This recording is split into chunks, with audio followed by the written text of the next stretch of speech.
سورۃ التوبہ کا مقصد کیا ہے، یہ کب نازل ہوئی، کہاں نازل ہوئی، اور اس میں کن کن واقعات کا ذکر کیا گیا ہے، اور اس کو سورۃ التوبہ کیوں کہا جاتا ہے، ان کے ایسے حقائق جو اکثر لوگ نہیں جانتے، آج ہم ان کے بارے میں بتائیں گے۔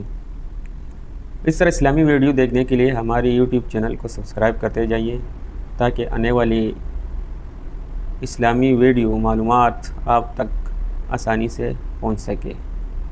بسم اللہ الرحمن الرحیم۔ سورۃ التوبہ یہ بھی مدنی سورت ہے اور حضور نبی کریم صلی اللہ علیہ وسلم کی حیات طیبہ کے آخری دور میں نازل ہوئی ہے۔ اپنے مضامین کے اعتبار سے یہ پچھلی سورت یعنی سورۃ الانفال کا تکملہ ہے۔ غالباً اس لیے عام سورتوں کے برخلاف اس سورت کے شروع میں بسم اللہ الرحمن الرحیم نہ نازل ہوئی اور نہ لکھی گئی ہے،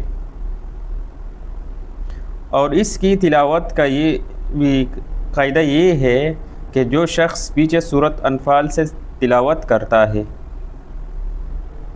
یعنی سورۃ الانفال سے تلاوت کرتا آ رہا ہے، اسے یہاں بسم اللہ نہیں پڑھنی چاہیے۔ البتہ اگر کوئی شخص اسی سورت سے تلاوت شروع کر رہا ہو تو اس کو بسم اللہ پڑھنی چاہیے۔ یعنی سورۃ التوبہ یہ مدنی سورت ہے اور یہ نبی کریم صلی اللہ علیہ وسلم کی حیات طیبہ کے آخری دور میں نازل ہوئی، اور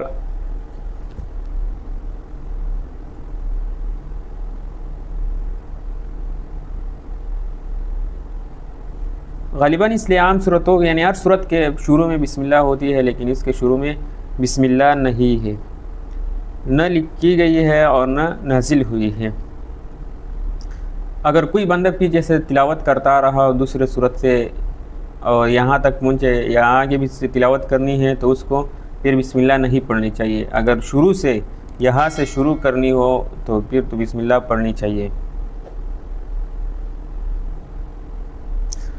اور بعض لوگوں نے سورت کو پڑھنے کے لیے بسم اللہ کی جگہ پر بہت سے جملے بنائے گئے ہیں، وہ بے بنیاد ہے۔ یعنی کوئی بول رہے کہ جس کو شروع کرنے سے پہلے یہ پڑھنی ہے، کوئی بول رہے کہ یہ پڑھنی ہے، تو یہ سارے بے بنیاد ہے۔ اور اوپر جو طریقہ لکھا گیا ہے وہ سلف صالحین کا طریقہ کار ہے۔ یہ سورت فتح مکہ کے بعد نازل ہوئی۔ عرب کے بہت سے قبائل اس انتظار میں تھے کہ آن حضرت صلی اللہ علیہ وسلم کے ساتھ کفار قریش کے جنگ کا انجام کیا ہوتا ہے۔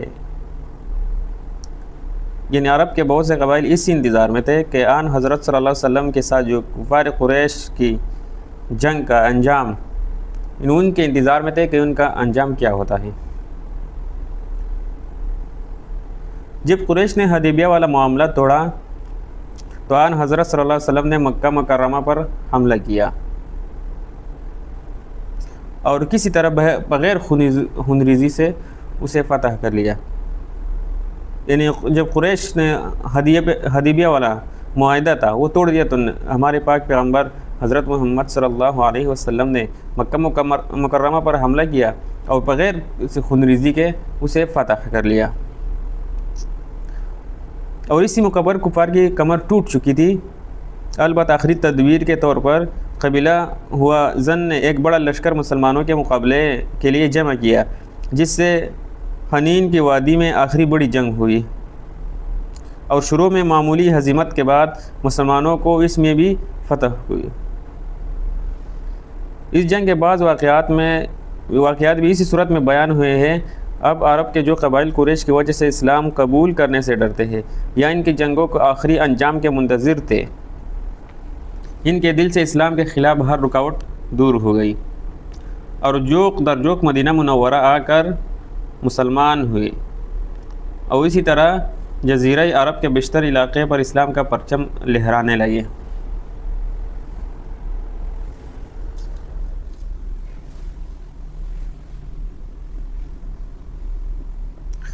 اس موقع پر اللہ تعالیٰ کی طرف سے جزیرہ عرب کو اسلام و مسلمانوں کا بنیادی مرکز قرار دیا گیا۔ اصل منشا تو یہ تھا کہ پورے جزیرہ عرب میں کوئی بھی غیر مسلم مستقل باشندے کی حیثیت میں باقی نہ رہے، جیسا کہ آن حضرت صلی اللہ علیہ وسلم نے اس خواہش کا اظہار فرمایا کہ جزیرہ عرب میں 2 دین باقی نہ رہنے پائے۔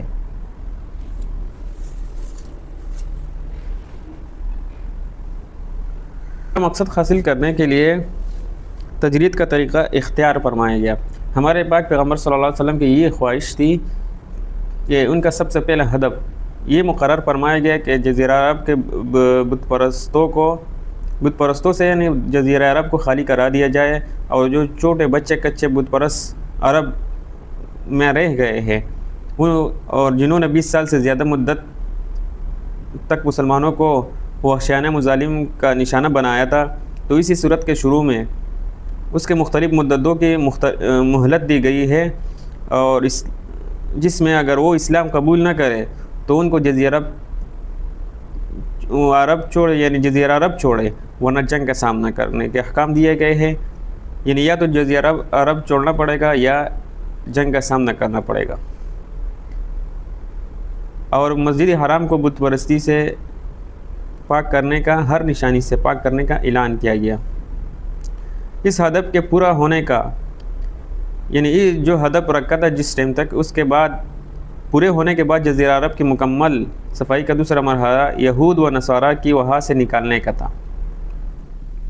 آن حضرت صلی اللہ علیہ وسلم کی حیات طیبہ میں مرحلہ مکمل نہیں ہو سکا تھا، لیکن آپ نے اس کی وصیت فرما دی تھی، جیسا کہ آیت نمبر 29 کے تحت اس کی وضاحت آنے والی ہے۔ اس سے پہلے روم کے بادشاہ نے مسلمانوں کو بڑھتی ہوئی طاقت کو دیکھ کر ان پر حملہ کرنے کے لیے ایک بڑی فوج جمع کی۔ آن حضرت صلی اللہ علیہ وسلم پیش قدمی کر کے اس کے مقابلے کے لیے تبوک تک تشریف لے گئے۔ اس صورت کا بہت بڑا حصہ اس مہم کے مختلف پہلو پر روشنی ڈالتا ہے۔ منافقین کے ماندانہ کارروائی مسلسل جاری تھی، اور اس صورت میں ان کی بدعنوانیوں کو بھی تشت ازبام کیا گیا ہے۔ اس صورت کو سورۃ التوبہ بھی کہا جاتا ہے اور سورۃ البراءت بھی۔ برات اس لیے کہ اس کے شروع میں مشرکین سے برات دستبرداری کا اعلان کیا گیا ہے، اور توبہ اس لیے کہ اس میں بعض ان صحابہ کرام کی توبہ قبول کرنے کا ذکر ہے جنہوں نے تبوک مہم میں حصہ نہیں لیا تھا اور بعد میں اپنی اس غلطی پر توبہ کی تھی۔